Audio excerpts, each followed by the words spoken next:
The year is 1736, and in a modest house on Crawford Street in Greenock, Scotland, a child draws his first breath who will one day transform the world. But this is not the story you think you know. This is not the simple tale of a man who improved a steam engine. This is the complete life of James Watt, a story of genius and heartbreak, of revolutionary ideas born from desperate necessity, and of a mind so brilliant it would reshape the very foundations of human civilization. Most people know James Watt as the man whose name graces the unit of power, the Watt. They know him as the inventor who made the steam engine efficient. But what they don't know is the extraordinary journey that led him there. The childhood illness that nearly killed him, but gave him the solitude to develop his incredible mind. The financial struggles that drove him to the brink of despair. The personal tragedies that would have broken a lesser man, and the moment of revelation that changed everything, not just for him, but for every person alive today.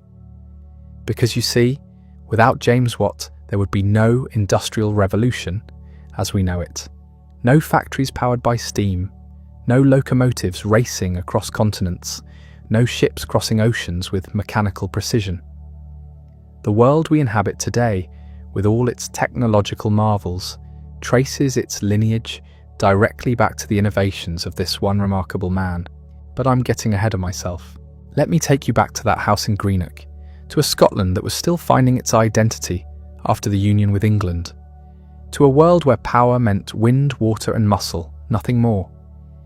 Let me show you how a sickly child with an insatiable curiosity would grow up to unleash forces that would transform human existence itself. James Watt was born on January 19th, 1736, the son of Agnes Muirhead and James Watt Sr. His father was a successful shipwright and contractor, a man who understood the intricate mechanics of building vessels that could withstand the fierce Scottish seas. The Watt household was one of modest prosperity, filled with the tools of craftsmanship and the smell of wood shavings and metal filings. But young James was not destined for the robust life of a shipbuilder. From his earliest years, he was plagued by chronic headaches and general ill health that kept him confined indoors for long stretches. While other children ran through the streets of Greenock playing and exploring, James sat by the window, watching the world through glass, his mind already beginning to work in ways that would set him apart forever. His mother, Agnes, recognised something special in her frail son. She saw how his eyes lit up when he examined the mechanical toys his father brought home, how he could sit for hours taking apart and reassembling clocks and watches with a patience that seemed beyond his years. Where other parents might have worried about a child who preferred solitude and mechanical puzzles to rough play, Agnes encouraged James's curiosity. The family workshop became young James's university. His father's tools became his textbooks. By the age of 6, he could use a hammer and chisel with remarkable skill. By 8, he was creating his own mechanical devices, crude but ingenious contraptions that hinted at the revolutionary mind developing within that sickly frame. But it was not just mechanical aptitude that marked James Watt as extraordinary.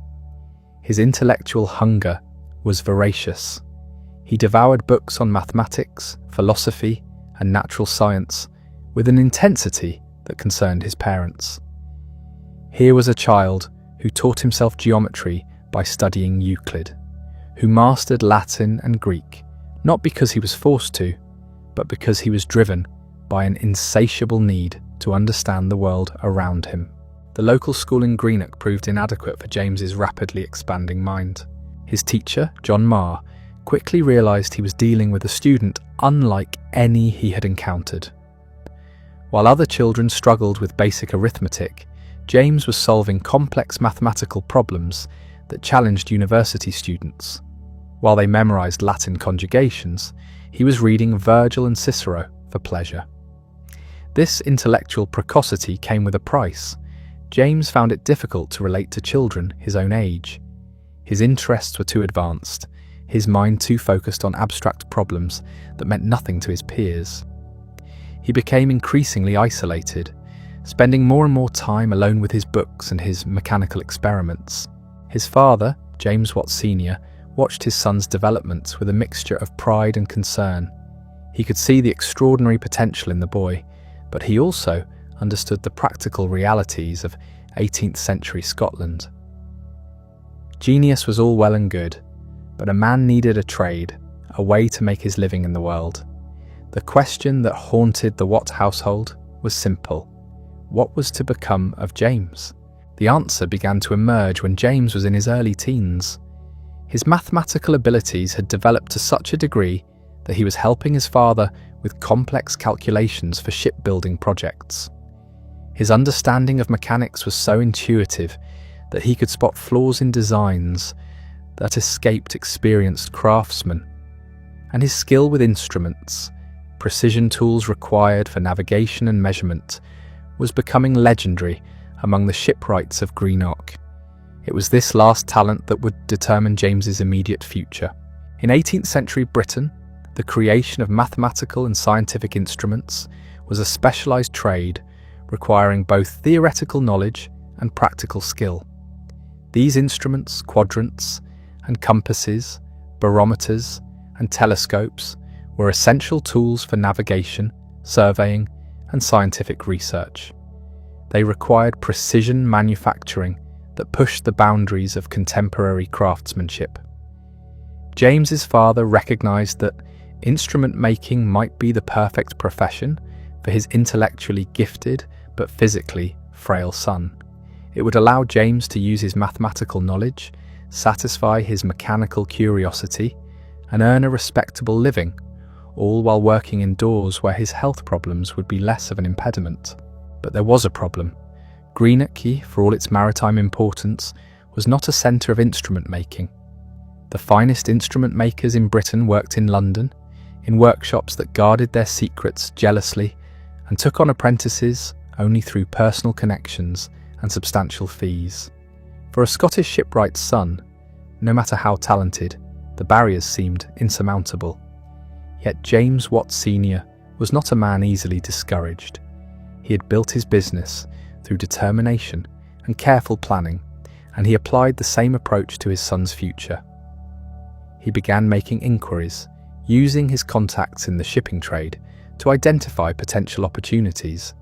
He saved money, preparing for the substantial expense of sending James to London for training. Meanwhile, James continued his self-education with characteristic intensity. He studied every mathematical and scientific text he could find. He practiced with every instrument that came through his father's workshop. He experimented with metalworking techniques, teaching himself to achieve the precision that instrument making would require.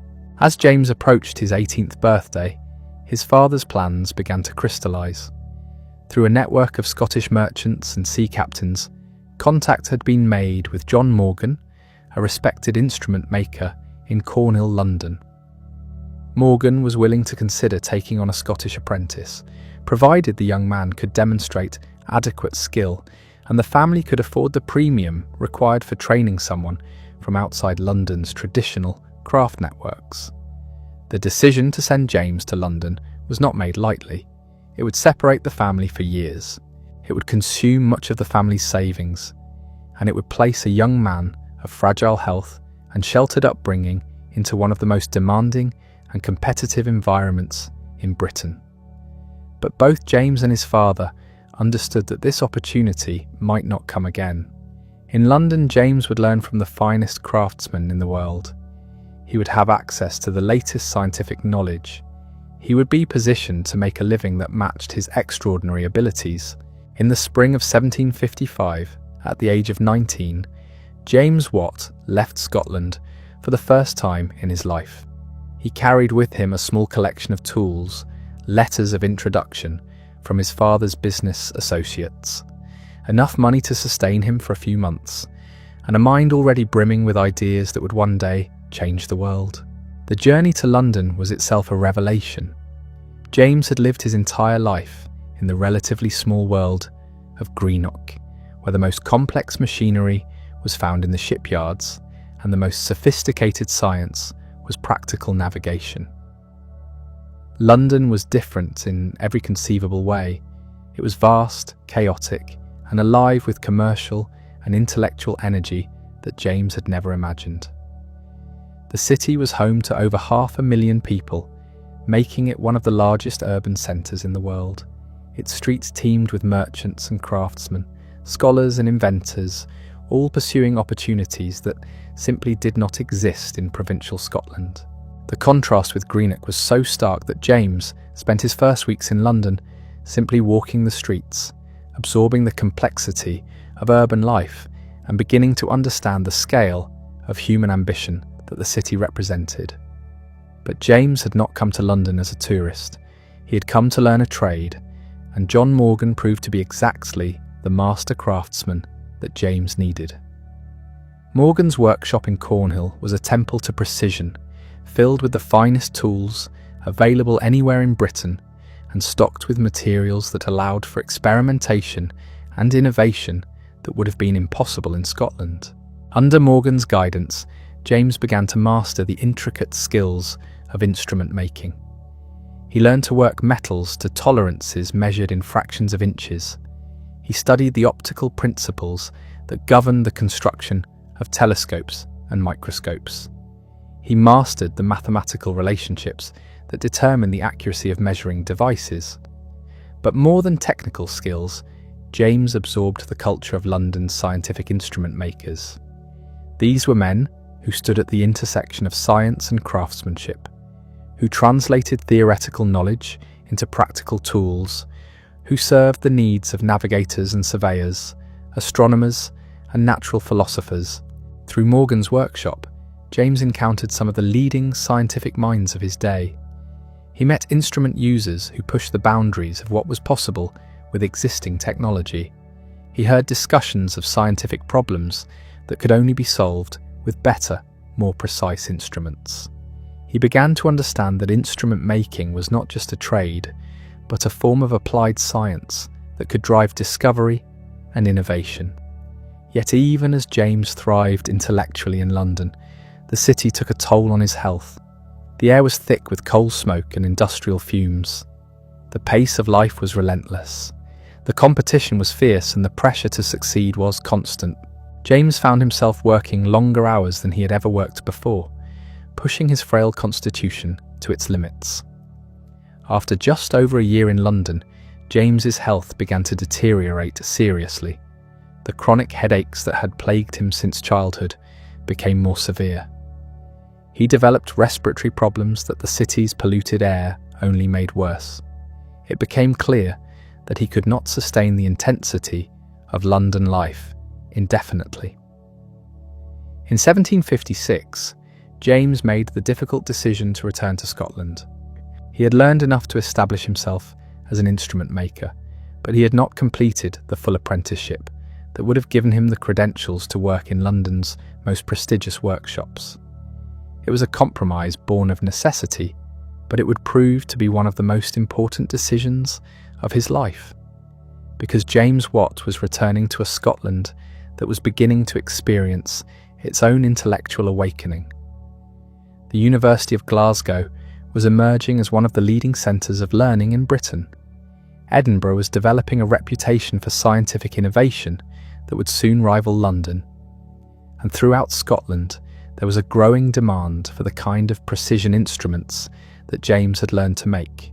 The young man who returned to Scotland in 1756 was transformed from the sickly child who had left for London. He had acquired skills that placed him among the finest craftsmen in Britain. He had absorbed knowledge that positioned him at the cutting edge of 18th century science, and he had developed a confidence in his abilities that would soon lead him to tackle challenges that would reshape the world. But James Watt's greatest discoveries still lay ahead. The steam engine that would make him famous had not yet entered his life.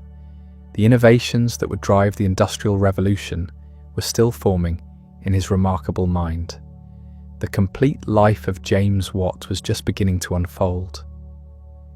James Watt established himself in Glasgow in 1757, renting a small workshop near the university. But the path of an instrument maker in 18th century Scotland was fraught with obstacles that would have crushed a lesser spirit. The craft guilds of Glasgow viewed this young upstart with deep suspicion. Here was a man who had learned his trade in London, who possessed skills that threatened their established monopolies, who dared to set up shop without serving the traditional 7-year apprenticeship in their ranks. The incorporation of Hammerman, the guild that controlled metalworking trades in Glasgow, moved swiftly to shut down this threat to their authority. They declared that James had no right to practice his trade within the city boundaries. They threatened legal action. They pressured potential customers to boycott his services. For a young man already struggling with poor health and limited finances, it seemed like the end before he had truly begun. But James Watt possessed something that his persecutors had not anticipated: the protection of the University of Glasgow itself. The university had been watching this remarkable young craftsman with growing interest. Here was someone who could create and repair the delicate scientific instruments that were becoming essential to advanced research and teaching.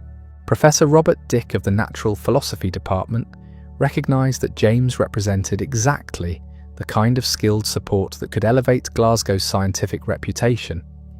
In a move that would prove pivotal to the history of technology, the university offered James sanctuary within its walls. They appointed him as their official instrument maker, a position that placed him beyond the reach of the city guilds, while providing him with steady income and access to the finest scientific minds in Scotland. The workshop that James established at the University of Glasgow became far more than a place of business. It evolved into an intellectual crossroads, where theoretical knowledge met practical application, where the abstract concepts of natural philosophy were transformed into tangible instruments that could measure, calculate, and discover. James threw himself into his work with characteristic intensity. He repaired telescopes for astronomy professors, calibrated balances for chemistry experiments, and created surveying instruments for geography students. But more importantly, he began to innovate. Each repair job became an opportunity to improve upon existing designs. Each new commission pushed him to solve problems that had never been tackled before. His reputation spread quickly through the Scottish intellectual community. Professors who had initially been sceptical of this young provincial craftsman found themselves amazed by his capabilities. He could not only repair instruments with unprecedented precision, but he could explain the scientific principles behind their operation with a depth of understanding that rivaled their own. The workshop became a gathering place for Glasgow's brightest minds. Joseph Black, the brilliant chemist who would later discover carbon dioxide and develop the theory of latent heat, became a regular visitor.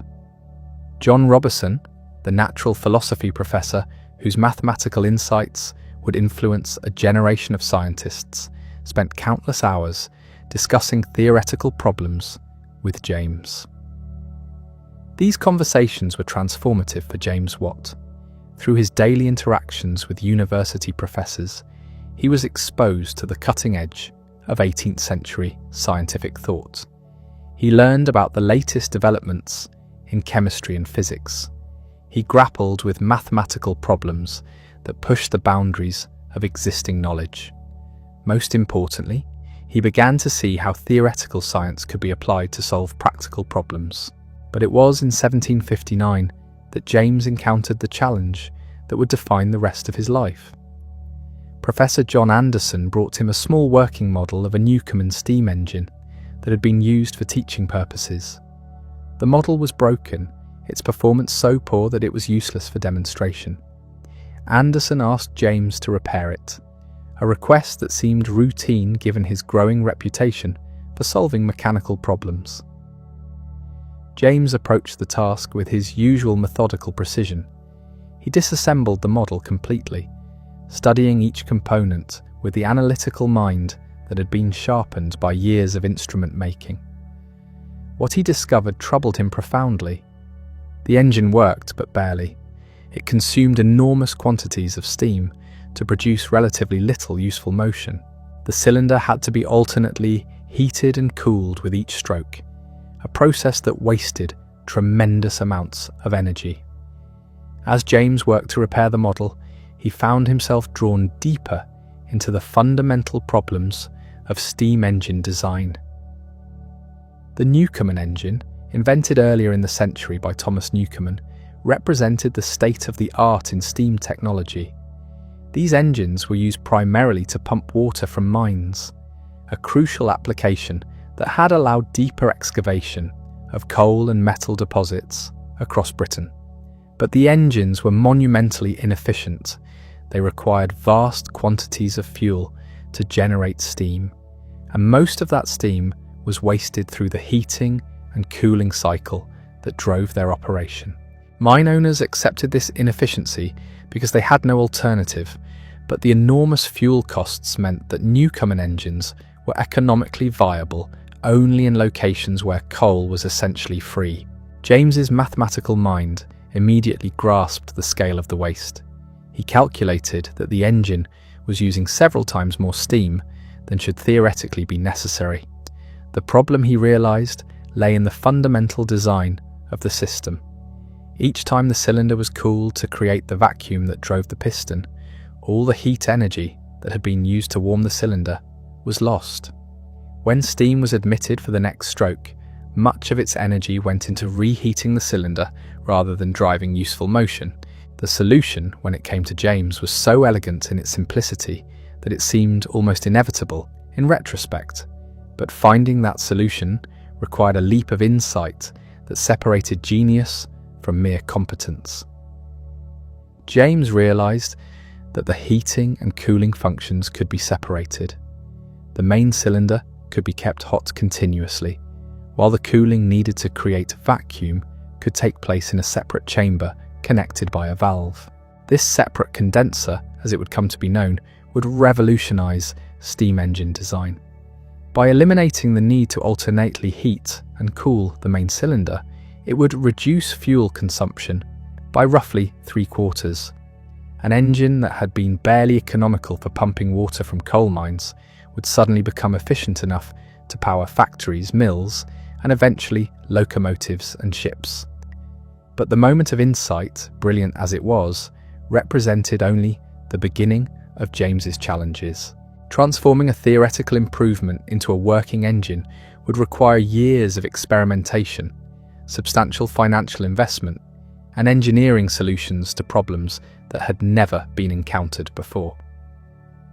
James began his experimental work in the university workshop, using his instrument-making skills to create small-scale models that could test his theoretical improvements.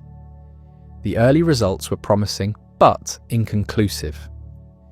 The separate condenser clearly improved efficiency, but other problems emerged that threatened to undermine the entire concept. The precision required for effective steam engine construction pushed the boundaries of 18th century manufacturing capabilities. The cylinder had to be perfectly round and smooth, with tolerances far tighter than anything required for conventional machinery. The piston had to fit the cylinder with minimal leakage while still allowing smooth motion. The valves had to operate with split-second timing to maximize efficiency. Each of these challenges required innovative solutions. James developed new techniques for boring cylinders, creating tools that could achieve unprecedented precision in metalworking. He experimented with different materials for pistons and seals, searching for combinations that could withstand the heat and pressure of steam operation while maintaining tight fits. The financial pressures of this extended development process began to weigh heavily on James. His instrument-making business provided a modest living, but the experimental work consumed time and resources that he could barely afford. He needed funding to build full-scale prototypes, but potential investors were skeptical of improvements to a technology that was already considered mature. It was during this period of financial strain that James formed a partnership that would prove crucial to his eventual success. John Roebuck, a successful entrepreneur who had made his fortune in chemical manufacturing, recognized the revolutionary potential of James's improvements to the steam engine. Roebuck agreed to fund the development work in exchange for a share of any future profits from the improved engine design. The partnership with Roebuck provided James with the resources he needed to build his first full-scale experimental engine, but it also introduced new pressures and complications.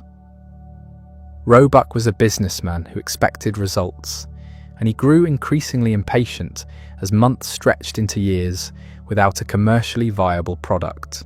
The technical challenges proved more daunting than James had initially anticipated. Scaling up from small models to full-size engines revealed problems that had not been apparent in the workshop experiments. The larger engines required more precise manufacturing than existing techniques could reliably achieve. The steam pressures and temperatures involved pushed materials beyond their tested limits. James found himself working 18-hour days, alternating between theoretical calculations and hands-on experimentation. His health, never robust, began to deteriorate under the strain. The chronic headaches that had plagued him since childhood became more severe. He developed digestive problems that were almost certainly stress-related, yet through all these difficulties, James persevered with a determination that amazed those who knew him. Professor Joseph Black, who had become not just a colleague but a close friend, watched James's struggles with growing admiration. Here was a man who refused to accept defeat, who continued to innovate even when the obstacles seemed insurmountable. The breakthrough, when it finally came, emerged from an unexpected source. James had been struggling with the problem of achieving adequate vacuum in his separate condenser when he realized that injection of cold water directly into the condenser could dramatically improve its effectiveness. This insight, building on his earlier work, finally produced an engine that delivered on the theoretical promise of his design. The first successful test of James's improved steam engine took place in 1765, nearly 6 years after he had first encountered the broken Newcomen model. The engine operated with an efficiency that stunned everyone who witnessed it. Fuel consumption was reduced by approximately 75% compared to existing engines. The power output was more consistent and reliable than anything previously achieved. But even this technical triumph did not immediately translate into commercial success. The manufacturing challenges remained formidable. The precision required for effective steam engine construction demanded techniques and materials that were expensive and difficult to obtain. Potential customers, while impressed by the engine's performance, were hesitant to invest in unproven technology. James found himself caught between technical success and commercial failure. He had created an engine that was demonstrably superior to existing alternatives, but he lacked the resources to manufacture it on a scale that would make it economically attractive. The partnership with Roebuck was providing some financial support, but not enough to overcome the enormous costs of establishing steam engine manufacturing. It was during this frustrating period that personal tragedy struck James with devastating force.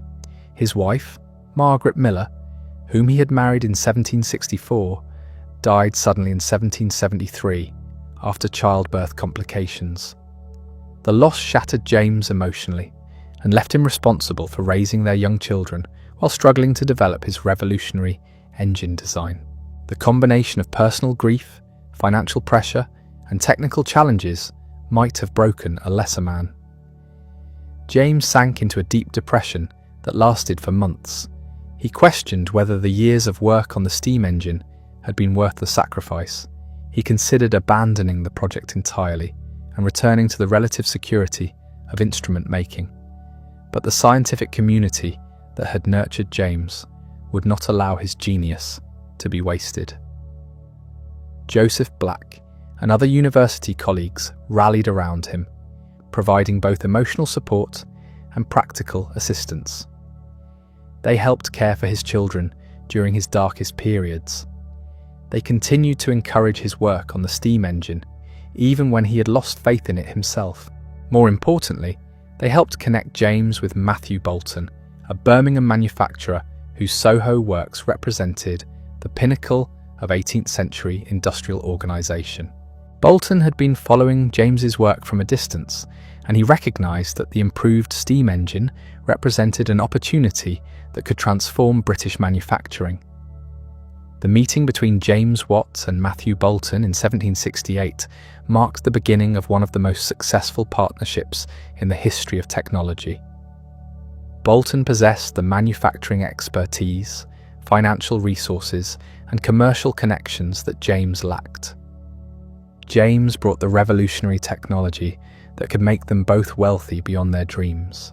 The partnership that formed between James Watt and Matthew Boulton was unlike anything the industrial world had seen before. Boulton's Soho Works in Birmingham was already renowned as one of the most advanced manufacturing facilities in Britain, producing everything from buttons and buckles to silver plate and decorative metalwork. But Boulton possessed something far more valuable than manufacturing capability. He had vision. Where others saw James's steam engine as merely an improved water pump, Boulton envisioned a power source that could transform every aspect of human industry. He famously declared to visitors at his works, "I sell here, sir, what all the world desires to have: power." This was not mere salesmanship. This was prophecy. The formal partnership agreement, signed in 1775, granted Boulton a share in James's steam engine patents in exchange for the resources needed to bring the technology to market. But more than a business arrangement, it represented the marriage of invention and enterprise that would become the template for industrial development. Under Boulton's guidance, James relocated to Birmingham, leaving behind the academic environment of Glasgow for the rough and tumble world of manufacturing. The transition was jarring for a man accustomed to the genteel discussions of university life. Birmingham was a city of furnaces and forges, where the air was thick with smoke and the ground trembled with the rhythm of machinery. The Soho Works became James's new laboratory, but on a scale that dwarfed anything he had experienced before. Boulton employed some of the finest craftsmen in Britain, men who possessed the skills necessary to manufacture steam engines with the precision that James's designs demanded. The facility had access to the latest metalworking techniques, the most advanced tools, and a supply chain that could deliver materials from across the British Empire. Yet even with these advantages, the challenges of commercial steam engine production proved immense. Each engine was essentially a custom creation, requiring individual adjustment and modification to meet the specific needs of its application. The manufacturing tolerances were so tight that conventional quality control methods were inadequate. James found himself personally involved in the construction of every engine, checking measurements, adjusting fits, and solving problems that arose only when theoretical designs encountered practical reality. The first commercial Boulton and Watt steam engine was installed at Bloomfield Colliery in 1776, exactly 200 years before the American Revolution reached its climax. The engine's performance exceeded all expectations, pumping water from depths that had previously been impossible to reach. Word of its success spread rapidly through Britain's mining community, generating orders that stretched the partnership's manufacturing capabilities. But James was not content with simply improving the efficiency of existing applications. His restless mind was already envisioning uses for steam power that had never been attempted. He began experimenting with rotative motion, seeking ways to convert the back and forth motion of the steam engine's piston into the circular motion that could drive machinery. The challenge was more complex than it initially appeared. The linear motion of a steam-powered piston had to be transformed into smooth, continuous rotation without losing the power that made the engine valuable. James experimented with various mechanical linkages, each presenting its own set of problems and limitations. The solution, when it emerged, demonstrated once again James's genius for elegant engineering. The sun and planet gear system he developed converted linear motion to rotative motion with remarkable efficiency, while the parallel motion linkage he invented allowed the piston to maintain perfect alignment throughout its stroke. These innovations, seemingly minor mechanical details, were actually revolutionary advances that opened entirely new applications for steam power. By the early 1780s, Boulton and Watt steam engines were powering textile mills, flour mills, breweries, and ironworks across Britain. The transformation was visible everywhere. Factories that had previously relied on water wheels or windmills for power could now operate continuously, regardless of weather or water flow. Production capacity increased dramatically, while costs fell steadily. The economic impact was staggering. Industries that had been constrained by geographical limitations suddenly found themselves free to locate wherever labour and materials were most advantageous. Cities began to grow around steam-powered factories, creating new patterns of settlement and employment that would define the industrial age. James watched this transformation with a mixture of pride and bewilderment. The quiet instrument maker who had struggled to repair a broken model steam engine had unleashed forces that were reshaping British society. His engines were creating wealth on a scale that previous generations could not have imagined, but they were also disrupting traditional ways of life with a ruthlessness that troubled his gentle nature. The financial rewards were substantial. The partnership with Boulton was generating profits that made James one of the wealthiest men in Britain. But wealth brought its own complications. He found himself drawn into patent disputes with competitors who sought to circumvent his innovations. He faced constant pressure to improve and refine his engines as customers demanded ever greater efficiency and reliability. More challenging still was the burden of fame. James had never sought public attention, preferring the quiet satisfaction of solving technical problems to the acclaim of society. But his steam engine had made him a celebrity throughout the scientific and industrial communities. Visitors came from across Europe to see the engines in operation and to meet the man who had created them. The recognition was gratifying, but it came at a cost. James found it increasingly difficult to find time for the experimental work that had always been his greatest pleasure. The demands of commercial production left little opportunity for the kind of open-ended investigation that had led to his greatest discoveries. Yet even as he struggled with the pressures of success, James continued to innovate. He developed the double-acting engine, which used steam pressure on both sides of the piston to increase power output. He invented the centrifugal governor, an automatic speed control system that allowed engines to maintain steady operation without constant human intervention. He created the pressure gauge, the revolution counter, and dozens of other devices that improved engine performance and reliability, each innovation built upon previous discoveries, demonstrating the cumulative nature of technological progress. James was not just improving individual components, but creating an integrated system of steam power technology that would dominate industrial development for generations. The personal costs of this intense focus on innovation were significant. James's health, never robust, deteriorated under the constant pressure of technical challenges and commercial demands. His second marriage, to Anne MacGregor in 1777, provided emotional stability and domestic happiness, but it could not eliminate the stress of managing a rapidly growing business while pushing the boundaries of engineering knowledge. The 1780s marked the peak of James's creative output. Working 18-hour days, he refined every aspect of steam engine design, from the fundamental thermodynamic principles that governed operation to the smallest mechanical details that determined reliability. His workshop notebooks from this period reveal a mind operating at the very limits of human capability, tackling problems that would have defeated teams of modern engineers. The impact of these innovations extended far beyond the engines themselves. The precision manufacturing techniques developed for steam engine production advanced the entire field of mechanical engineering. The metallurgical knowledge gained from working with high-pressure steam improved methods for producing iron and steel. The mathematical analysis required for engine design contributed to the development of thermodynamics as a scientific discipline. By 1790, Boulton and Watt engines were operating throughout Britain and beginning to spread to continental Europe and the American colonies.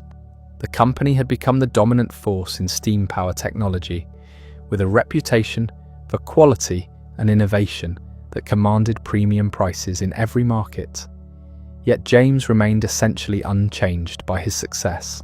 He continued to live modestly, to work with his hands as well as his mind, and to approach each new problem with the same methodical precision that had characterized his earliest instrument-making projects. Fame and wealth had not corrupted the essential character that had made his achievements possible. The steam engine technology that James had developed was beginning to find applications that he had never imagined.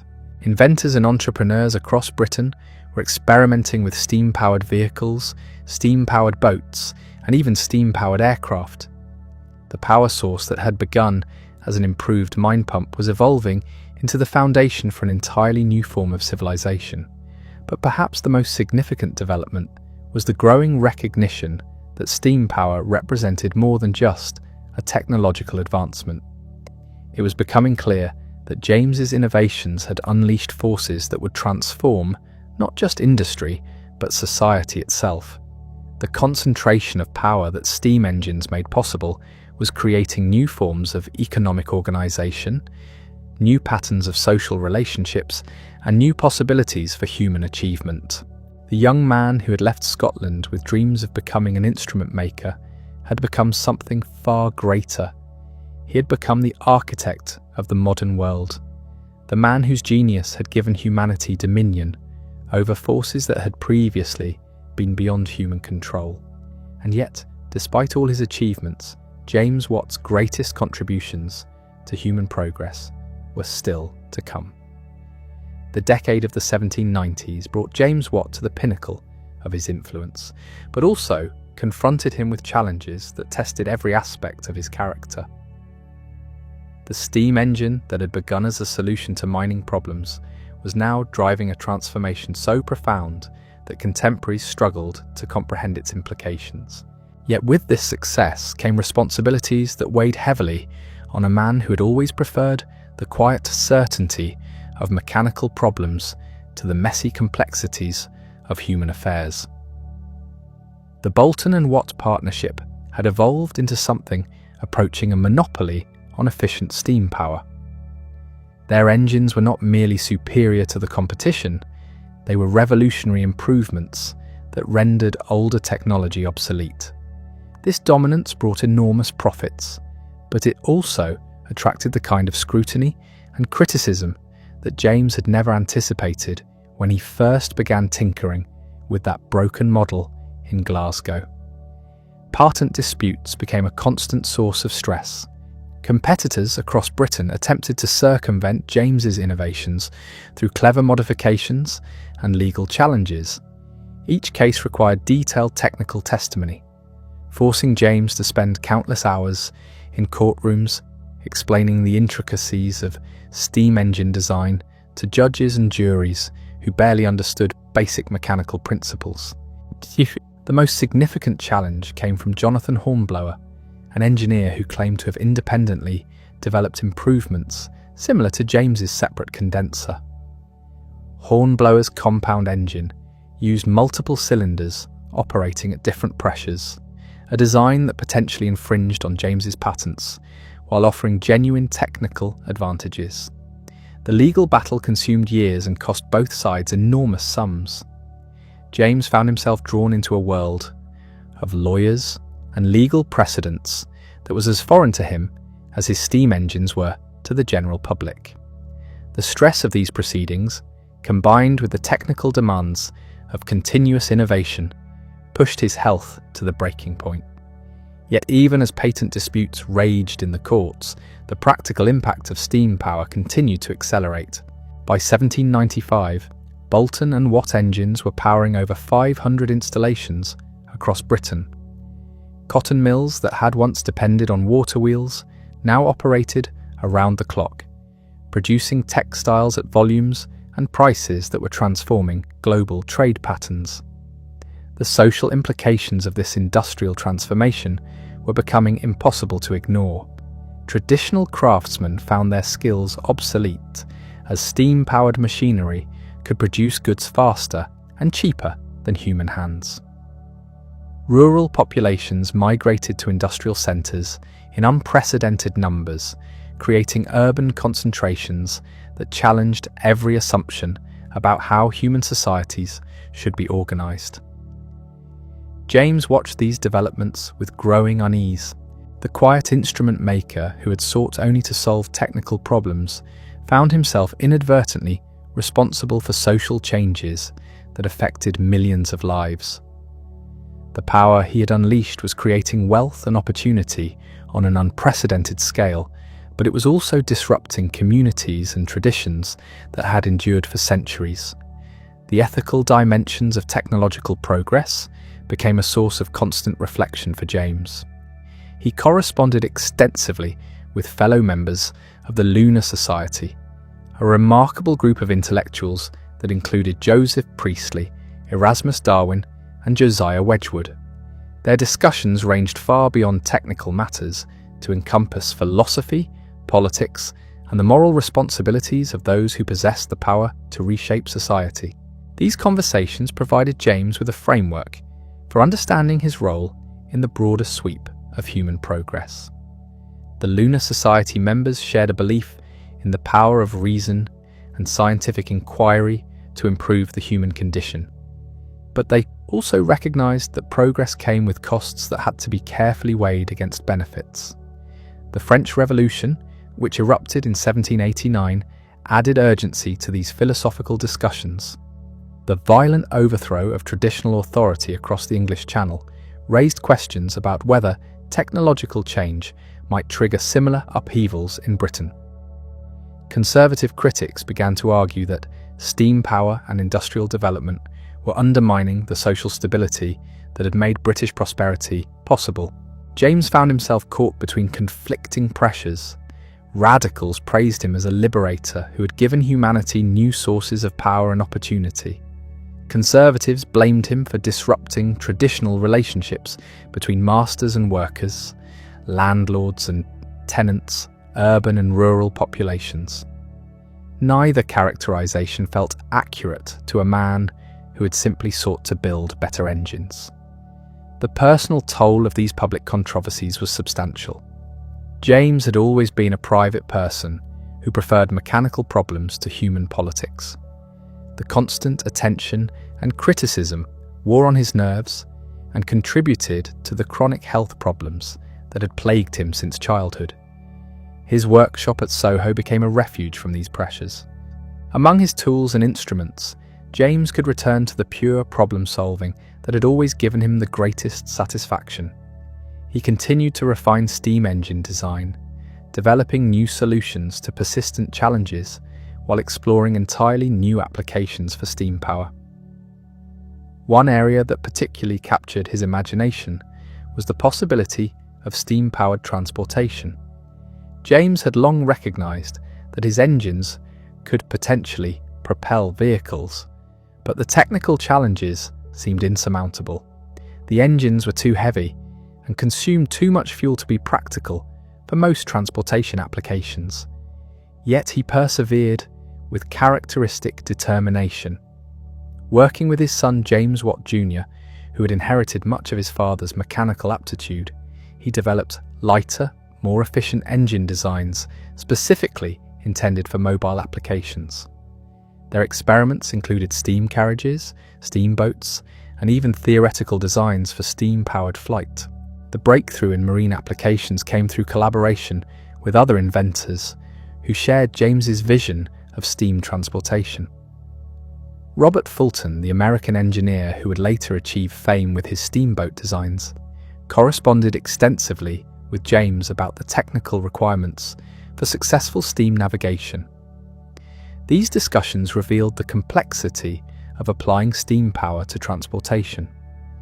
The engines had to be not only efficient but also compact, reliable, and capable of operating under conditions far more variable than those found in stationary installations. Every component had to be redesigned for mobile operation, from the boiler that generated steam to the mechanical linkages that converted power to motion. James's contributions to transportation technology were more theoretical than practical during his active career. The steam carriages and boats he helped design were technological marvels, but they remained experimental curiosities rather than commercial successes. The infrastructure and supporting technology needed for steam transportation would not emerge until after James had stepped back from active innovation. Yet his influence on transportation development was profound. The engineering principles he established, the manufacturing techniques he pioneered, and the thermodynamic understanding he advanced provided the foundation upon which later inventors would build successful locomotives and steamships. The 1800s brought changes that forced James to confront the inevitable transition from active innovation to elder statesmanship. His patents were expiring, opening the steam engine market to competitors who had spent decades studying and improving upon his designs.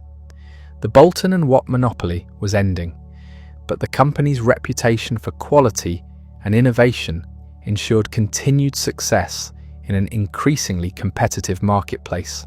James began to delegate more responsibility to his son and to the skilled engineers who had grown up within the Boulton and Watt organization.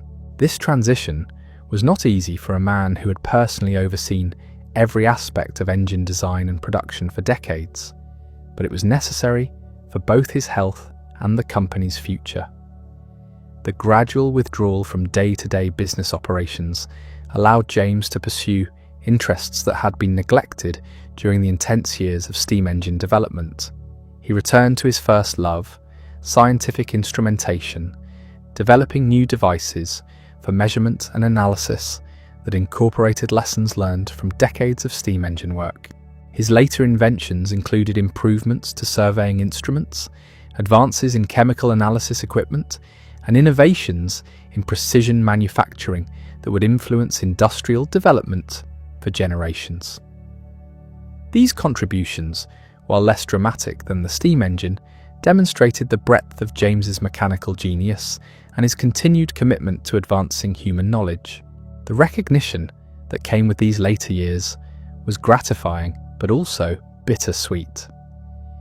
James received honours from scientific societies across Europe, including election to the Royal Society of London and corresponding memberships in academies from Paris to St. Petersburg.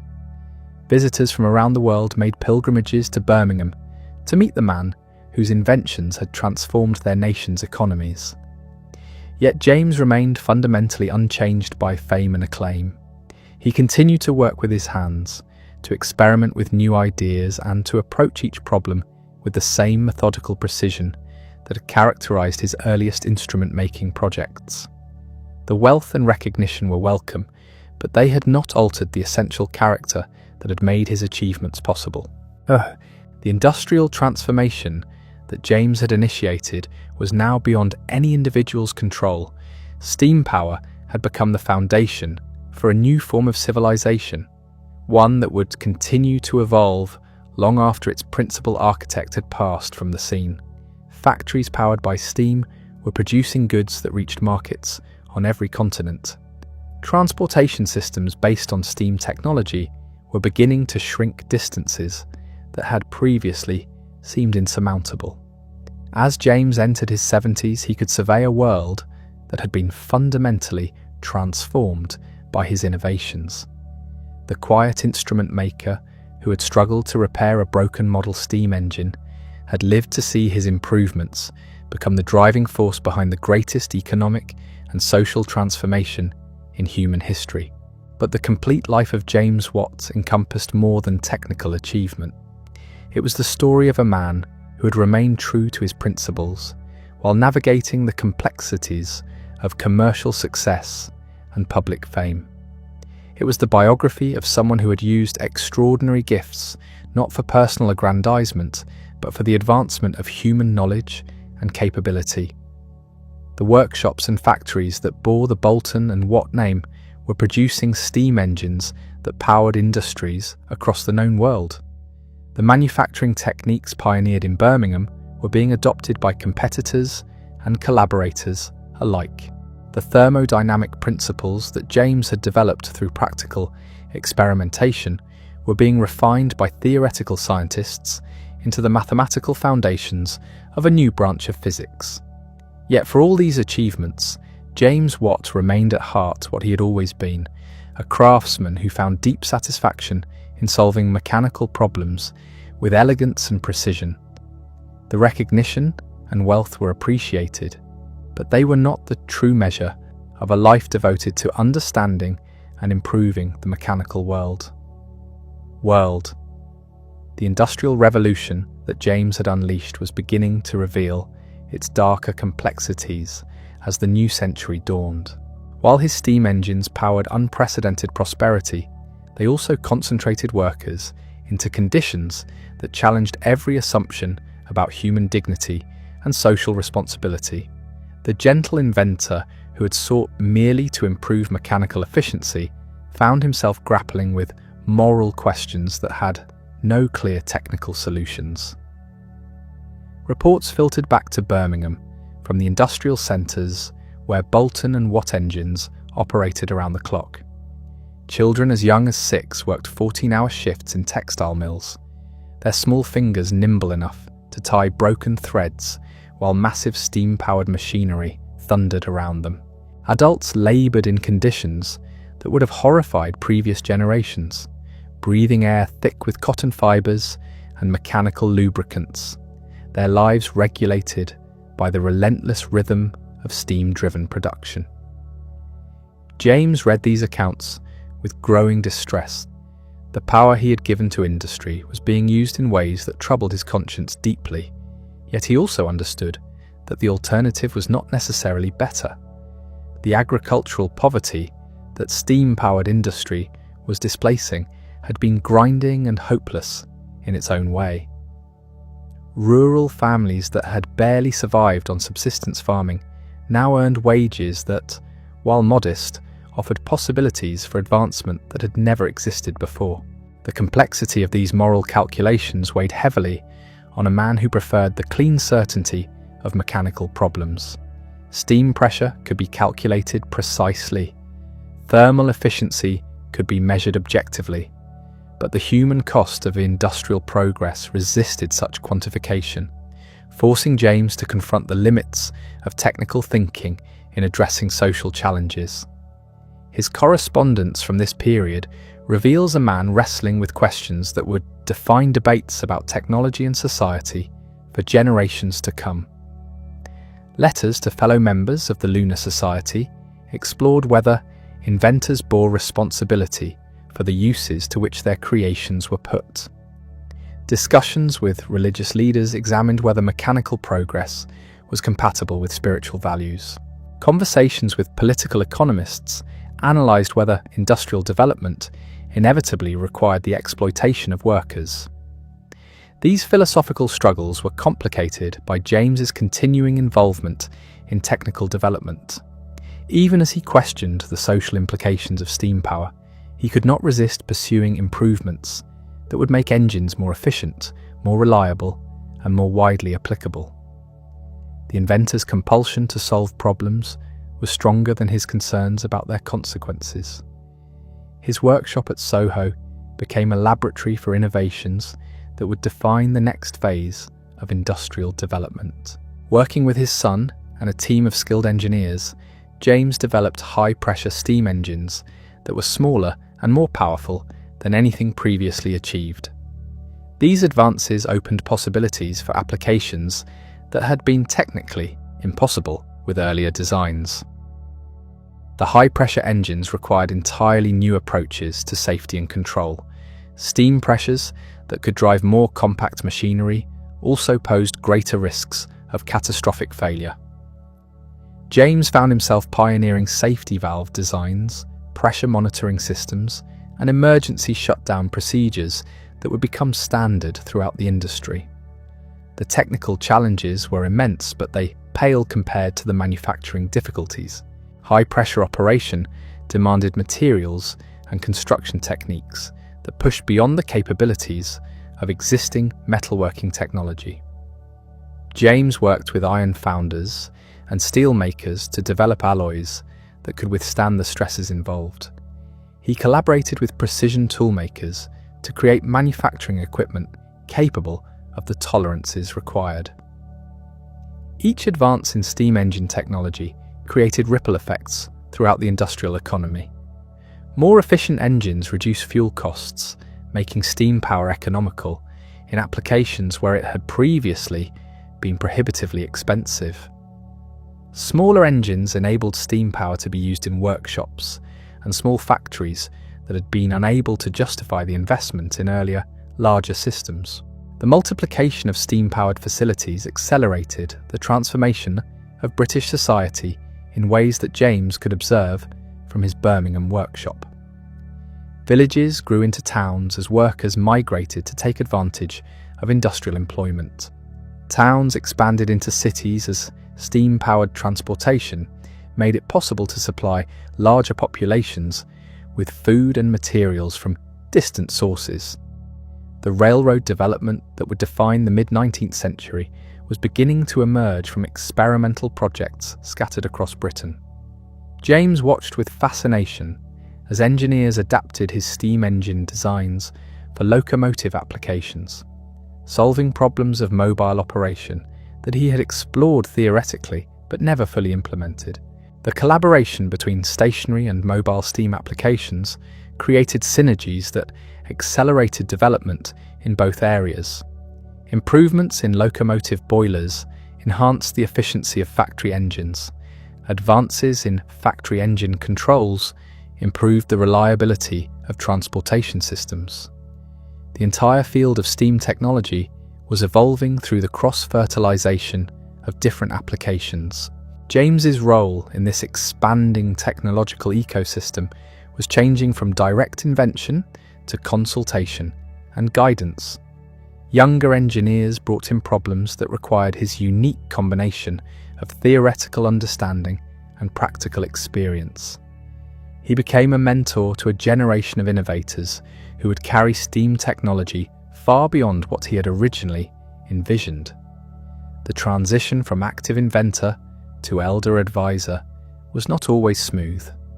James had spent decades solving problems through direct experimentation and hands-on development.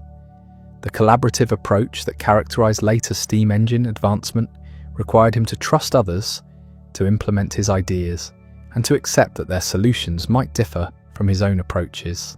Yet this evolution also brought satisfactions that James had not anticipated. Watching his students and colleagues develop innovations that surpassed his own achievements provided a different kind of fulfillment than personal discovery. The knowledge that his work had established foundations upon which others could build gave him confidence that his contributions would endure long after his own active involvement ended. The international recognition that accompanied James's later years brought opportunities to influence steam engine development beyond Britain's borders. Correspondence with engineers across Europe and America allowed him to share technical knowledge while learning about applications and innovations that were emerging in different industrial environments. French engineers were adapting steam technology for applications that reflected their nation's different industrial priorities. German manufacturers were developing precision techniques that enhanced the reliability of steam-powered machinery. American inventors were creating steam systems suited to the vast distances and abundant resources of their expanding continent. Each international exchange enriched James's understanding of steam technology's potential, while revealing the diverse ways that different cultures approached mechanical innovation. The steam engine that had emerged from British mining needs was being transformed by global application into something far more versatile and powerful than its origins suggested. The economic implications of this international steam engine development were staggering. Nations that adopted steam technology gained enormous advantages in manufacturing productivity, transportation efficiency, and military capability. Those that failed to embrace steam power found themselves increasingly disadvantaged in competition with more technologically advanced rivals. James watched this global transformation with a mixture of pride and apprehension. The power he had unleashed was reshaping the balance between nations just as it had transformed the relationship between social classes within Britain. Steam technology was becoming a source of national strength that could determine the outcome of economic competition and military conflict. The responsibility implied by this influence troubled James throughout his later years. The quiet instrument maker had inadvertently become one of the most consequential figures in human history, but he had never sought such influence and was not entirely comfortable with its implications. The mechanical problems that had always fascinated him were proving to have consequences that extended far beyond the workshop. His personal life during this period provided some refuge from these larger concerns. His marriage to Anne McGregor had brought stability and happiness that helped him cope with the pressures of fame and commercial success. Their home became a sanctuary where James could pursue interests that had been neglected during the intense years of steam engine development. Gardening became a particular passion, offering both physical exercise and mental relaxation that complemented his mechanical work. James applied the same methodical approach to plant cultivation that had characterized his engineering projects, experimenting with growing techniques and developing innovations in garden design that reflected his understanding of mechanical principles. The precision and patience required for successful gardening appealed to the same aspects of James's character that had made him an effective inventor. Both activities required careful observation, systematic experimentation, and the ability to learn from failure while persisting toward long-term goals. His workshop remained active throughout these later years, but the focus shifted from commercial development to pure research and experimentation. James pursued projects that interested him personally rather than those that promised commercial returns. This freedom allowed him to explore areas that had been set aside during the pressured years of establishing the steam engine business. Chemical analysis became a particular fascination, building on connections with Joseph Black and other chemist colleagues from his Glasgow years. James developed new instruments and techniques for analysing the composition of materials, work that contributed to the emerging science of chemistry, while satisfying his lifelong interest in precision measurement. The mathematical aspects of steam engine operation continued to intrigue him as well. James worked to develop more sophisticated understanding of the thermodynamic principles that govern steam power, creating theoretical frameworks that would influence the development of physics as well as engineering. These later investigations demonstrated the breadth of James's intellectual interests and capabilities. The man known primarily for steam engine innovation was equally capable in other fields of scientific and technical inquiry. His approach remained consistent across all areas, characterized by careful observation, systematic experimentation, and rigorous analysis of results. The recognition that came with advancing age brought honours that James accepted with characteristic modesty. Election to prestigious scientific societies, honorary degrees from major universities, and visits from distinguished scholars from around the world acknowledged his contributions to human knowledge and technical progress. Yet James remained essentially unchanged by these accolades. He continued to work with his hands, to approach problems with the same methodical precision that had characterized his earliest projects, and to find satisfaction in solving technical challenges regardless of their commercial or social significance. The steam engine technology that had made him famous was continuing to evolve in directions that sometimes surprised him. Applications that he had never considered were emerging as other inventors applied his principles to new problems. The foundation he had established was supporting innovations that exceeded even his ambitious vision of steam power's potential. Locomotive development was advancing rapidly as engineers solved the problems of mobile steam operation that James had identified but never fully addressed. The technical challenges were immense, requiring innovations in boiler design, mechanical transmission, and operational control that pushed beyond existing knowledge in multiple fields simultaneously. Marine steam application was progressing as well, with steamboat designs that promised to revolutionize water transportation just as locomotives were beginning to transform land travel. The combination of steam power with existing naval architecture was creating possibilities for ocean commerce and military operations that would reshape global relationships. Industrial steam application continued to expand into new sectors and geographical regions. Manufacturing processes that had never been mechanized were being transformed by steam-powered machinery. Agricultural operations were beginning to incorporate steam technology for tasks ranging from grain processing to field cultivation. Each expansion of steam technology validated James' original vision while revealing new possibilities that he had not anticipated. The power source that had begun as an improved mine pump was becoming the foundation for an entirely transformed human civilization, one in which mechanical energy could be applied to virtually any task that required sustained physical effort. The social and economic changes accompanying this technological transformation were equally dramatic. Traditional craft production was being displaced by factory manufacturing. Rural populations were migrating to industrial centres in unprecedented numbers. New forms of social organisation were emerging to manage the complexities of steam-powered industrial operations. James observed these developments with the same analytical approach he had applied to mechanical problems, seeking to understand the patterns and principles that governed social change, just as he had studied the forces that controlled steam engine operation.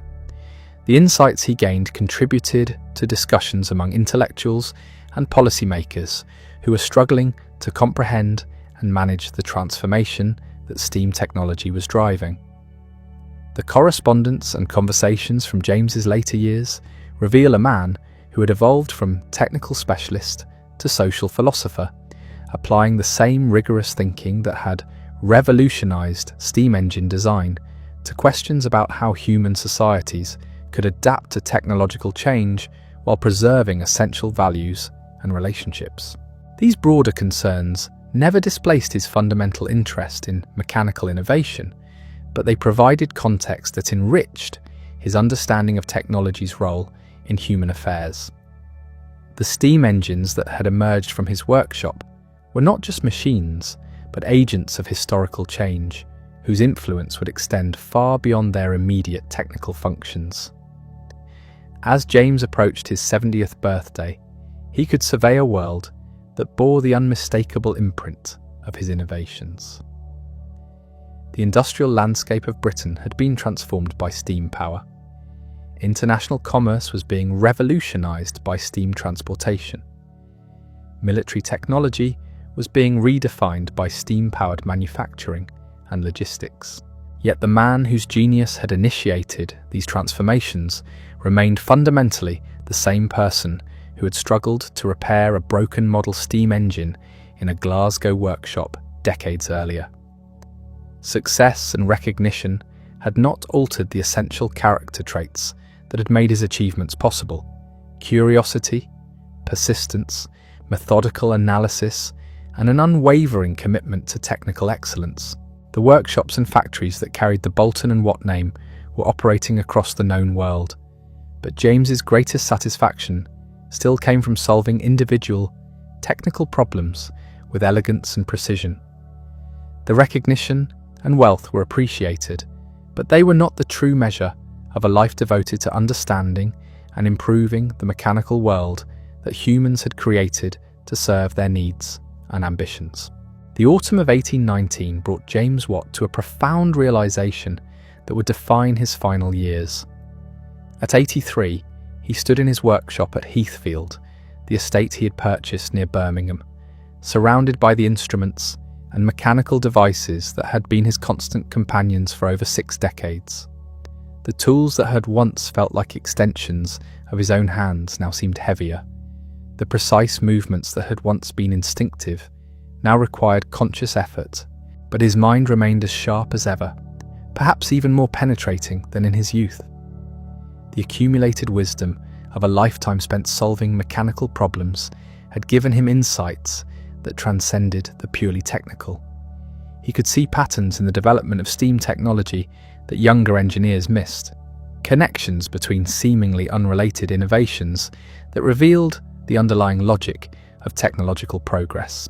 The workshop at Heathfield had become something unique in the industrial world.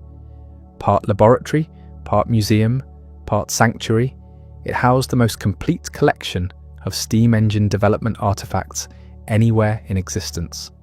James had preserved every significant prototype, every failed experiment, every successful innovation that had marked his journey from instrument maker to industrial pioneer. Visitors came regularly to see these mechanical treasures, but James found that he enjoyed the conversations even more than the demonstrations. Young engineers brought him problems that challenged his experience and kept his analytical abilities sharp. Established inventors sought his perspective on developments that were pushing steam technology in directions he had never imagined. These interactions revealed how profoundly the field had evolved since his early innovations. The steam engines being developed in the 1820s operated at pressures that would have terrified the engineers of his generation. The applications being explored ranged from massive factory installations to delicate scientific instruments that required precision beyond anything previously achieved. Yet the fundamental principles remained those that James had established decades earlier. The separate condenser that had been his breakthrough innovation was still the heart of efficient steam operation. The thermodynamic relationships he had discovered through practical experimentation were being refined by mathematical analysis, but their essential validity remained unquestioned. The recognition of this continuity provided James with deep satisfaction during his final years. The work he had done in his small Glasgow workshop had established foundations that were supporting innovations he could never have anticipated. The theoretical understanding he had developed through hands-on experimentation was being confirmed by scientists whose mathematical sophistication far exceeded his own. His correspondence from this period reveals a man at peace with his achievements while remaining intellectually engaged with ongoing developments. Letters to former colleagues and younger engineers discuss technical problems with the same precision that had characterized his active years, but with a perspective enriched by decades of experience and reflection. The international recognition that had accumulated throughout his career reached its culmination during these final years. Scientific societies across Europe elected him to honorary memberships. Universities granted him degrees that acknowledged not just his technical contributions, but his influence on the broader development of human knowledge. Governments awarded him honours that recognized the economic and social transformations his innovations had enabled. James accepted these accolades with characteristic modesty, understanding that they represented appreciation not just for his individual achievements, but for the collaborative enterprise of technological development that he had helped to establish. The steam engine had never been the product of a single mind, but rather the result of countless innovations, improvements, and applications developed by engineers and inventors across multiple generations. His own role in this collaborative enterprise had been crucial but not exclusive. He had provided key insights at critical moments, but others had contributed equally important advances at different stages of development. The success of steam technology reflected the cumulative effect of many minds working on related problems, rather than the isolated genius of any individual inventor. This perspective influenced James's approach to documenting his contributions for posterity.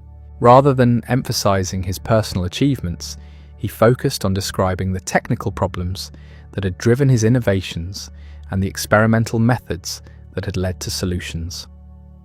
His notes and correspondence from this period provide invaluable insights into the process of invention rather than just the results.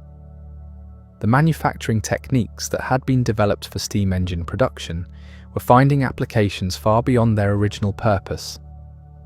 The precision boring methods created for engine cylinders were being adapted for firearms production.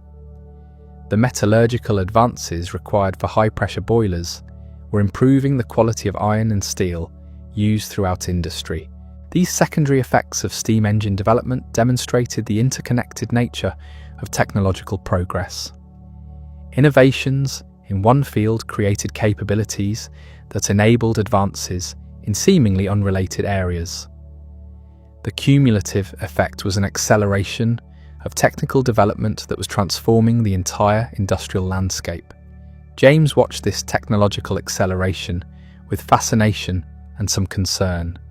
The pace of change was increasing beyond what any individual could fully comprehend or control. The steam technology that had taken him decades to develop was being improved and modified at rates that would have been inconceivable during his active years. The social implications of this accelerating change were equally profound. The industrial centres powered by steam technology were growing into cities larger than anything previously seen in human history. The concentration of population and economic activity was creating new forms of social organisation that challenged traditional assumptions about how human communities should function. The transportation revolution that James had anticipated was finally becoming reality. Locomotive technology had advanced to the point where steam-powered railways were beginning to connect distant cities with regular, reliable service. The economic and social effects were already visible as goods and people moved across distances that had previously required weeks of difficult travel. Maritime steam transportation was advancing even more rapidly. Steamships were crossing oceans with schedules that defied wind and weather, creating possibilities for international commerce and communication that were reshaping global relationships. The isolation that had previously protected and constrained different regions was being eliminated by steam-powered transportation. These developments vindicated James's early vision of steam power's potential, while revealing applications that exceeded even his optimistic predictions. The energy source that had begun as a solution to mining problems was becoming the foundation for a globally connected industrial civilization whose capabilities surpassed anything in previous human experience. The philosophical implications of this transformation occupied much of James's thinking during his final years. The power that steam technology had given to humanity was fundamentally altering the relationship between human beings and their natural environment. Activities that had previously been impossible were becoming routine. Distances that had once seemed insurmountable were being reduced to minor inconveniences. Yet this enhanced capability came with the responsibilities that society was still learning to manage. The industrial processes powered by steam technology were consuming natural resources at unprecedented rates. The concentration of production in steam-powered factories was creating social problems that had no historical precedents. The environmental effects of coal combustion, on the scale required for widespread steam operation, were beginning to become apparent. James's correspondence with fellow members of the Lunar Society during this period explored these emerging challenges with the same analytical rigour that had characterised their earlier discussions of technical problems. The questions were more complex than any mechanical puzzle, involving interactions between technology, economics, social organisation, and environmental systems that defied simple analysis. The solutions, when they could be identified at all, required forms of cooperation and coordination that went far beyond what had been necessary during the early phases of steam development. Individual inventors and entrepreneurs could no longer address the challenges that their innovations had created. Collective action involving governments, businesses, and civil society organizations was becoming necessary to manage the consequences of technological progress. These broader concerns never overshadowed James's fundamental fascination with mechanical innovation. His workshop remained active throughout his final years, focused on projects that satisfied his intellectual curiosity rather than commercial objectives. The freedom to pursue pure research and experimentation provided satisfactions that had been impossible during the pressured years of establishing the steam engine business. Chemical analysis continued to occupy much of his attention, building on the foundation established through his collaboration with Joseph Black and other scientific colleagues. James developed new instruments and techniques for analyzing material composition, work that contributed to chemistry's emergence as a rigorous, experimental science while satisfying his lifelong interest in precision measurements. The mathematical aspects of thermodynamics also remained a source of fascination. James worked to develop more sophisticated theoretical frameworks for understanding the principles that governed steam operation, creating mathematical models that would influence physics as well as engineering. His approach remained characteristically practical, grounding abstract theory in experimental observation and mechanical understanding. These later investigations demonstrated the breadth of James's intellectual capabilities and the consistency of his analytical approach across different fields of inquiry. Whether working with steam engines, chemical analysis, or mathematical theory, he applied the same methods of careful observation, systematic experimentation, and rigorous analysis of results. The recognition that accompanied his advancing age brought opportunities to influence the education of future engineers and scientists.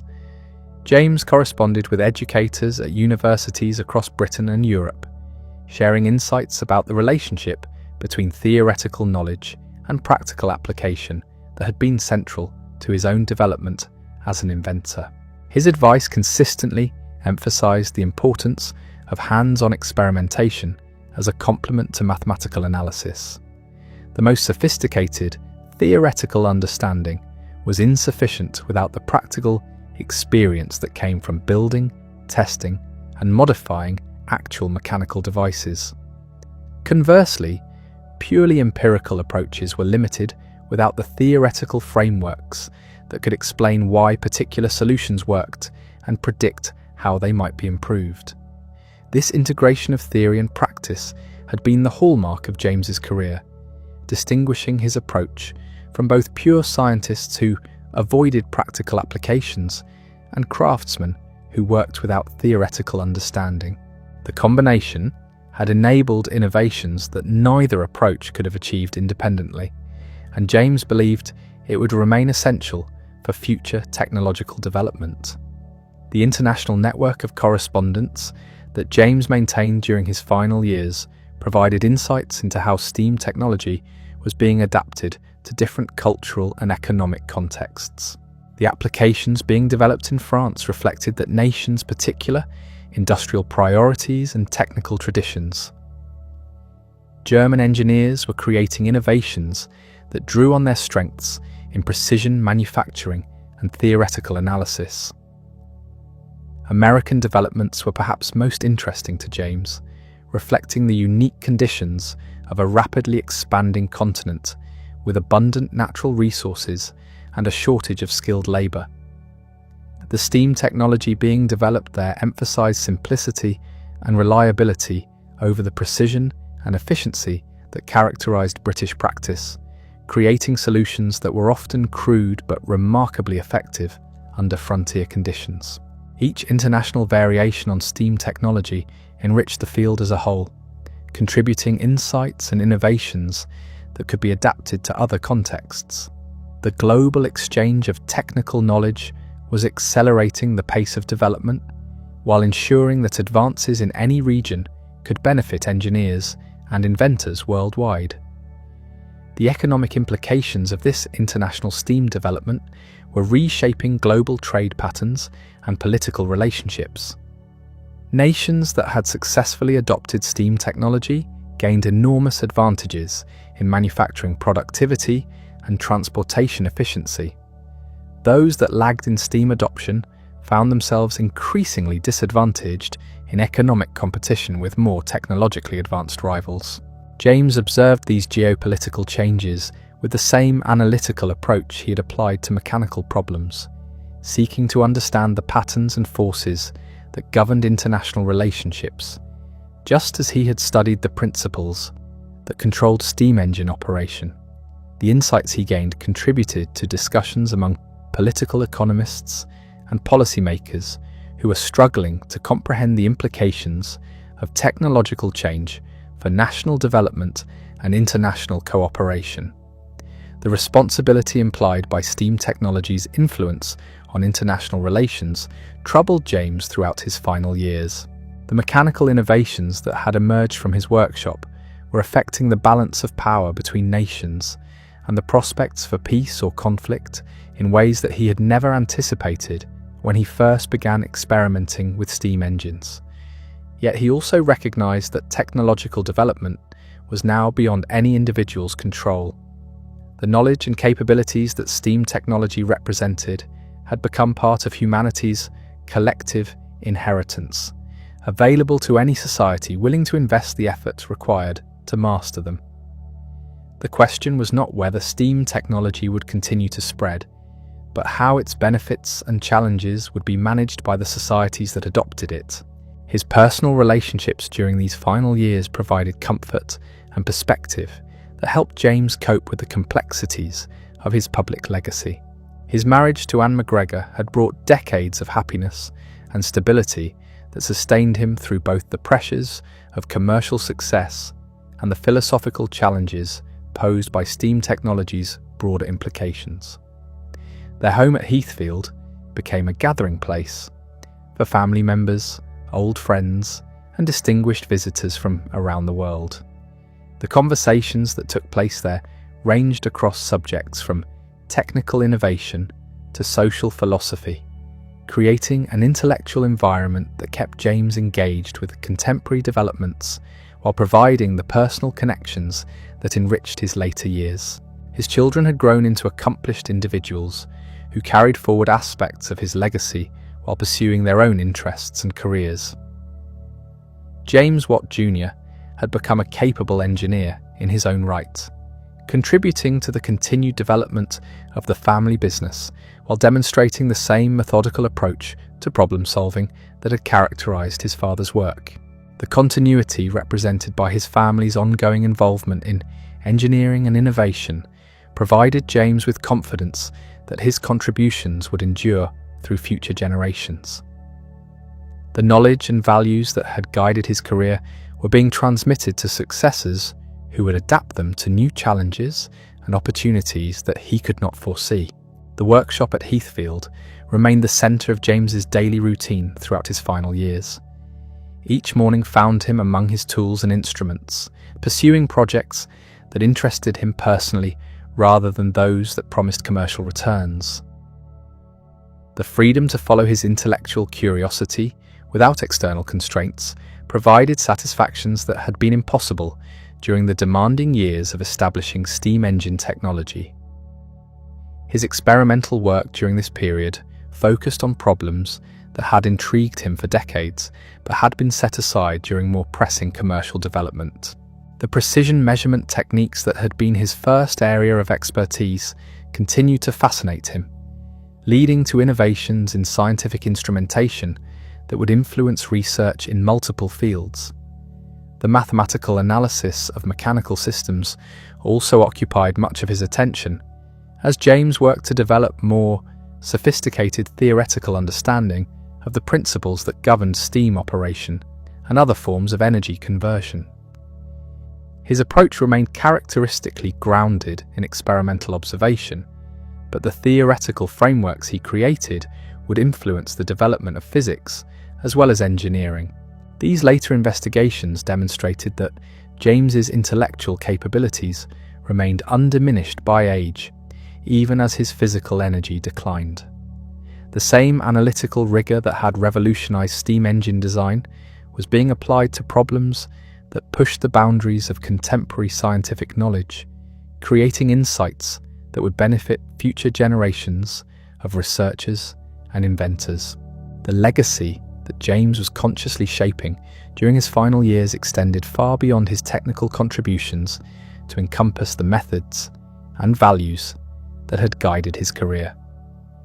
Through his correspondence, his conversations with visitors, and his careful documentation of experimental procedures, he was transmitting not just knowledge, but approaches to problem-solving that would influence technological development long after his own direct contributions had ended. The integration of theoretical understanding with practical experimentation that had characterized his work represented a model for how future engineers and inventors could address the increasingly complex challenges that technological progress was creating. The patient, methodical approach to problem solving that had enabled his breakthrough innovations would remain relevant regardless of how much the specific technologies might evolve. As James approached his 80th birthday, he could survey a world that bore the unmistakable imprint of his innovations while remaining confident that his most important contributions were the intellectual and methodological foundations he had established, rather than any particular mechanical device. The steam engines that had made him famous were already being superseded by newer designs, but the principles and approaches he had developed would continue to guide technological development for generations to come. The workshops and laboratories that carried forward his legacy were scattered across the industrialized world, but they all reflected the same commitment to rigorous analysis, careful experimentation, and the integration of theoretical knowledge with practical application that had defined his career. The recognition and influence he had achieved were gratifying, but they were less important than the knowledge that his work had established foundations upon which others could build achievements that would surpass his own. The morning of August 25th, 1819, dawned grey and still over Heathfield. James Watt rose as he had for decades, moving slowly through the familiar ritual of preparing for another day in his workshop. But something felt different this morning. His hands, which had crafted the most precise instruments of his age, trembled slightly as he reached for his morning tea. The chronic headaches that had plagued him since childhood had returned with renewed intensity, accompanied by a weakness that no amount of rest seemed to alleviate. Anne watched her husband with growing concern. At 83, James had remained remarkably active, his mind as sharp as ever, despite the physical frailties that came with advanced age. But the past few weeks had brought changes that could not be ignored. His appetite had diminished. His energy flagged earlier each day. Most troubling of all, the man who had always found solace in mechanical work was spending more time sitting quietly, lost in contemplation. The workshop that had been James's refuge for so many years now seemed to exhaust him. Projects that would once have occupied him for hours were abandoned after minutes. The precision work that had always given him such satisfaction became increasingly difficult as his eyesight dimmed and his hands lost their steadiness. Yet he persevered with characteristic determination, unwilling to surrender entirely to the limitations that age was imposing. His final months were marked by a series of small farewells that spoke to the breadth of relationships he had cultivated over 8 decades of extraordinary life. Old friends made pilgrimages to Heathfield to share memories and express gratitude for his influence on their careers and thinking. Former students brought news of innovations that built upon foundations he had established. Fellow members of the Lunar Society gathered for conversations that ranged across the scientific and philosophical questions that had occupied their collective attention for decades. Each visit reinforced James's understanding of how profoundly his work had shaped not just technology, but the entire intellectual culture of his era. The methodical approach to problem solving that he had developed had influenced fields far beyond steam engine design. The integration of theoretical knowledge with practical experimentation that had characterized his career had become a model for scientific and technical investigation across multiple disciplines. The correspondence that continued to arrive from around the world provided evidence of steam technology's ongoing evolution in directions that sometimes surprised even its principal architect. Engineers in America were developing locomotive designs that pushed beyond anything attempted in Britain. French inventors were creating steam-powered machinery for applications that had never been considered. German manufacturers were achieving levels of precision in steam engine construction that exceeded even the exacting standards James had established. Yet each innovation validated principles that James had established decades earlier through his painstaking experimental work. The separate condenser remained the heart of efficient steam operation. The thermodynamic relationships he had discovered continued to govern energy conversion processes.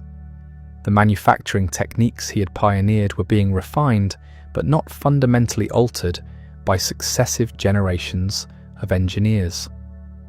This continuity provided James with deep satisfaction during his declining months. The knowledge that his contributions would endure long after his personal involvement ended gave meaning to the physical deterioration he was experiencing. The steam engines bearing the Boulton and Watt name would eventually be replaced by newer designs, but the intellectual foundations he had established would continue to support technological development indefinitely. His family gathered around him during these final weeks with a devotion that reflected the love and respect he had earned through decades of quiet integrity. James Watt Jr. had become not just a capable engineer, but a worthy successor who would carry forward the family tradition of technical excellence combined with ethical responsibility. The grandchildren who played in the gardens at Heathfield represented a future that would inherit both the benefits and the challenges of the industrial transformation that their grandfather had initiated. The conversations that took place around James's bedside during his final days revealed the philosophical depth that had always underlain his technical achievements. He spoke of his gratitude for the opportunities he had been given to contribute to human knowledge and capability. He expressed hope that future generations would use the power that technology provided with wisdom and compassion. Most importantly, he emphasized his belief that the pursuit of understanding was itself a form of service to humanity, regardless of any practical applications that might result. On August 25th, 1819, as the summer evening settled over the Midlands countryside, James Watt drew his final breath. He died peacefully in his own bed, surrounded by family members who had been witnesses to one of the most extraordinary lives in human history. The man who had transformed the world through the power of steam passed away as quietly as he had lived, without drama or fanfare, but with the knowledge that his work would continue to influence human affairs for centuries to come. The immediate response to James's death reflected the recognition that Britain had lost one of its most consequential citizens. Newspapers across the nation published lengthy obituaries that attempted to capture the magnitude of his contributions to industrial development. Scientific societies issued formal statements acknowledging the debt that contemporary knowledge owed to his experimental investigations. Political leaders recognized that the economic transformation he had enabled had fundamentally altered Britain's position in the world. Yet perhaps the most fitting tributes came from the thousands of workers whose lives had been changed by steam-powered industry. The factory operatives who earned wages that previous generations could never have imagined. The locomotive engineers who travelled distances that had once required weeks in a matter of hours. The sailors who crossed oceans with mechanical precision regardless of wind or weather. All of these people, whether they knew it or not, were beneficiaries of innovations that had emerged from James Watt's workshop. The funeral that took place at Handsworth Parish Church was attended by representatives of every aspect of British society that had been touched by steam technology. Prominent scientists and engineers came to pay their respects to a colleague whose contributions had elevated their entire field. Manufacturers and entrepreneurs acknowledged the debt that their prosperity owed to his innovations. Workers and craftsmen recognized that the opportunities they enjoyed were built upon foundations he had established. The gravestone that marks James Watt's final resting place bears a simple inscription that would have pleased the modest man who lies beneath it. Rather than elaborate claims about his achievements, it records basic facts about his birth and death, his marriage and family, his membership in learned societies. The monument relies on understated dignity rather than grandiose assertions, reflecting the character of a man who had always preferred substance to showmanship. But the true monument to James Watt was not carved in stone. It was built in iron and steel in the thousands of steam engines that powered the industrial transformation he had initiated. It was visible in the factories and mills, the locomotives and steamships, the entire technological infrastructure that had emerged from his breakthrough insights about steam power efficiency. Most importantly, it was embodied in the intellectual traditions he had established. The methodical approaches to problem solving that would continue to drive innovation long after the specific technologies he had created became obsolete. The world that James Watt left behind was fundamentally different from the one into which he had been born. The Scotland of his childhood had been a largely agricultural society, where power meant wind, water, and muscle. The Britain of 1819 was the world's first industrial nation, powered by steam engines that could work continuously regardless of weather or season. The transformation was so complete that it was difficult for contemporaries to remember what life had been like before steam power became available. Yet the changes that James had witnessed during his lifetime were only the beginning of the revolution he had initiated. The steam technology that had begun with improved mine pumps would evolve into locomotives that connected continents, steamships that shrank oceans, and industrial systems that could produce goods on scales that previous generations could never have imagined. The power source that had emerged from his workshop would drive human civilization to achievements that even his visionary mind had not foreseen. The scientific principles that James had discovered through practical experimentation would be refined by theoretical physicists into the mathematical foundations of thermodynamics. The manufacturing techniques he had pioneered would evolve into precision engineering capabilities that could create mechanisms of extraordinary complexity and reliability. The integration of technical knowledge with practical application that had characterized his career would become the standard approach for addressing the increasingly sophisticated challenges that technological progress was creating. The social and economic transformations that steam power had enabled would continue to reshape human relationships in ways that extended far beyond the immediate effects of industrial production. The concentration of workers in factory towns would create new forms of political organization and social consciousness. The acceleration of transportation and communication would break down regional isolation and create national and international markets. The wealth generated by steam-powered industry would fund educational and cultural developments that would benefit all levels of society.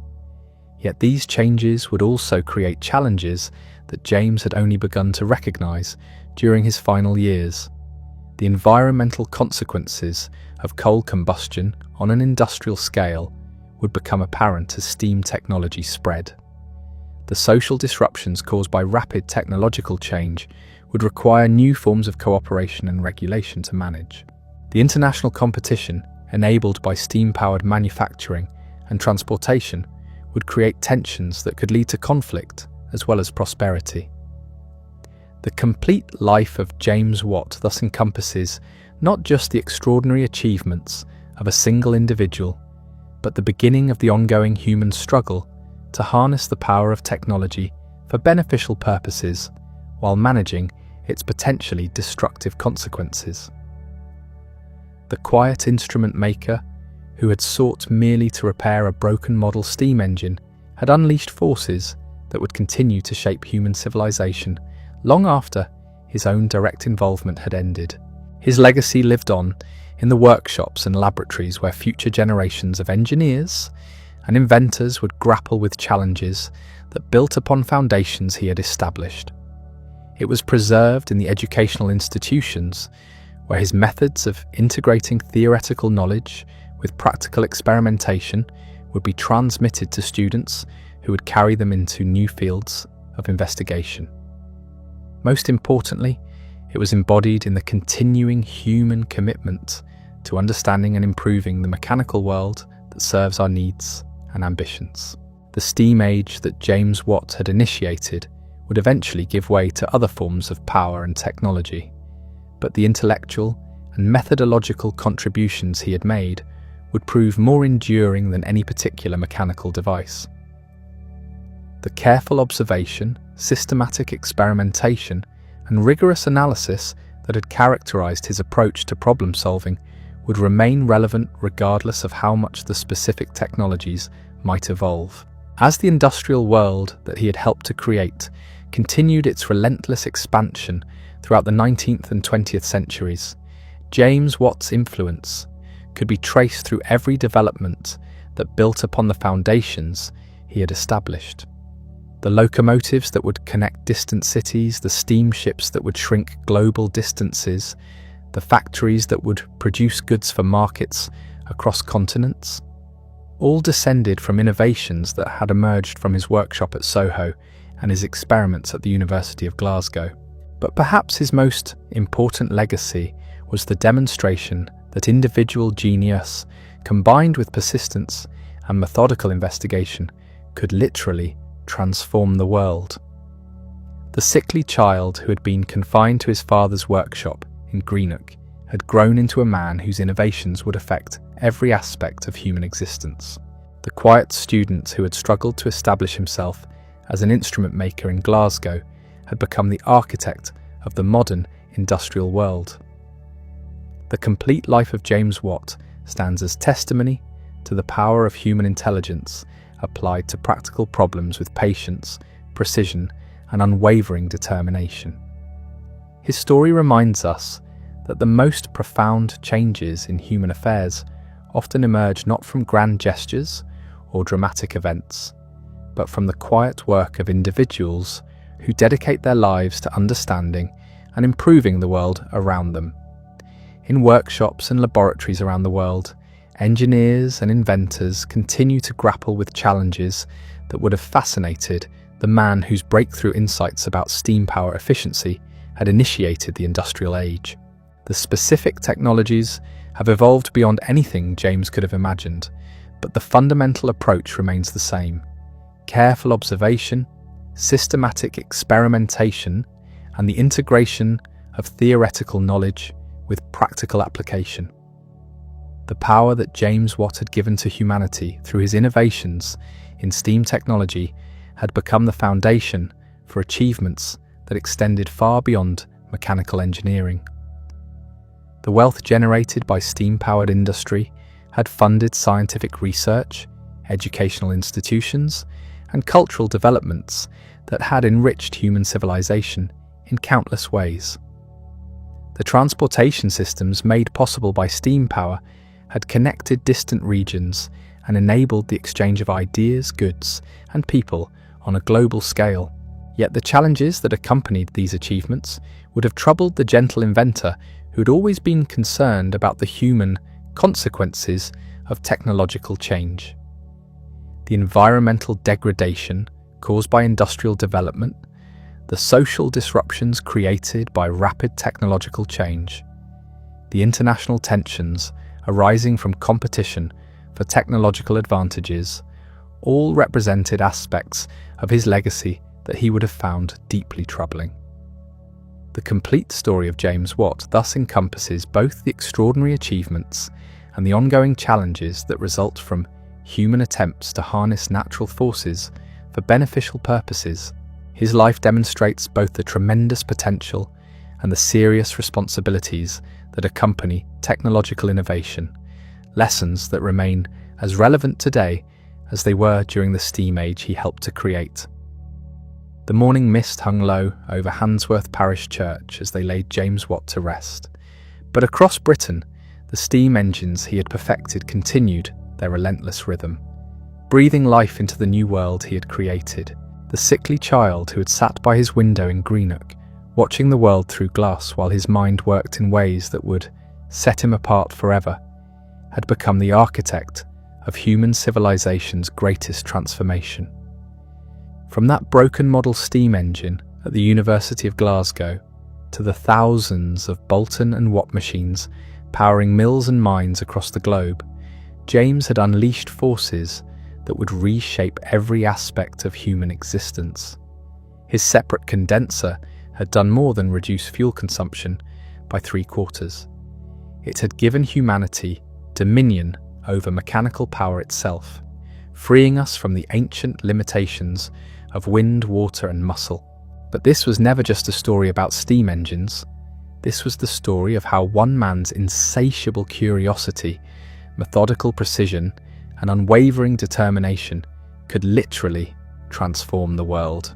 The quiet instrument maker who preferred the certainty of mechanical problems to the acclaim of society had inadvertently become one of the most consequential figures in human history. The man whose genius bridged the gap between theoretical knowledge and practical application. Today, every time you flip a switch, start an engine, or marvel at the machines that surround us, you are witnessing the continuation of a revolution that began in a small workshop in Scotland over 2 centuries ago. James Watt didn't just improve a steam engine. He taught us that the power to change everything lies not in grand gestures, but in the patient work of understanding how the world works and making it work better. That legacy, more than any monument of stone or metal, ensures that the complete life of James Watt will echo through every innovation yet to come.